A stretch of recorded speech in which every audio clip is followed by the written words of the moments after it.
મેંદરડા તેમજ ગીર વિસ્તારમાં ગ્લોબલ વોર્મિંગથી કેસર કેરીનું ઉત્પાદન ઘટ્યું છે। તેમને ટક્કર મારે એવી સોનપરી કેરી જ હવે ખેડૂતોને ઉગારી શકે છે।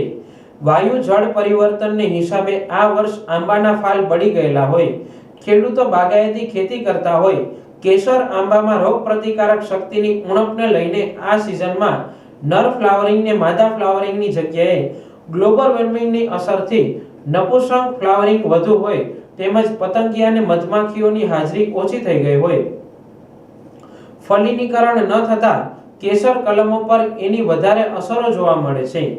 આ બાબતે અમારા રિપોર્ટર પીપી બાબરિયાએ બાગાયતી પાક લેતા અનેક કલમો બનાવતા પ્રગતિશીલ ખેડૂત નાગજીભાઈ બોઘરાની રૂબરૂ મુલાકાત લઈ અન્ય ખેડૂતોને બાગાયતી પાકમાં હવે પછી વાતાવરણ સામે ટકી શકે અને ખેડૂતોને યોગ્ય વળતર મળી રહે તે માટે વિસ્તૃત ચર્ચા કરી હતી।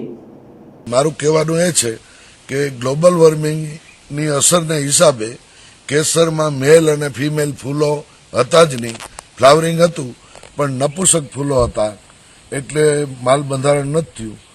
સારું ઉત્પાદન લેવા માટે સોનપરી એનો વિકલ્પ છે, એને કોઈ ગ્લોબલ વોર્મિંગની ઇફેક્ટ થતી નથી, માટે સોનપરી ખેડૂતો વાવે અને ઇઝરાયલ ટેકનોલોજી પ્રમાણે 100 ફૂટે એક અધર વેરાયટીનું ઝાડ વાવે જેનો મેલ સ્ટ્રોંગ હોય। એની તમામ માહિતી રૂબરૂમાં મારી પાસેથી મળશે। કેસર છે એ એકદમ સોફ્ટ વેરાયટી છે, ટેસ્ટમાં બેસ્ટ છે, પણ એનાથી પણ ઊંચી અને ચડિયાતી વેરાયટી છે। આનું ડીટ મજબૂત છે, પવનમાં ખરે નહીં, પછી આમાં ચાંદી પડે નહીં, સ્ટોર કેપેસિટી 20 દિવસ અને આપણે રાઇપનિંગ પીરિયડ એ 20 દિવસનો અને 10 દિવસ વહેલો કેસરથી અત્યારે જ આ પાકવાના સ્ટેજે ગણાય।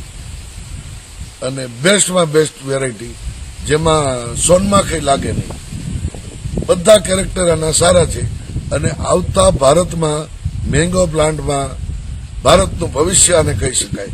ખેડૂતનું ભવિષ્ય ડબલ આવક કરવા માટેનું આ સાધન ગણાય।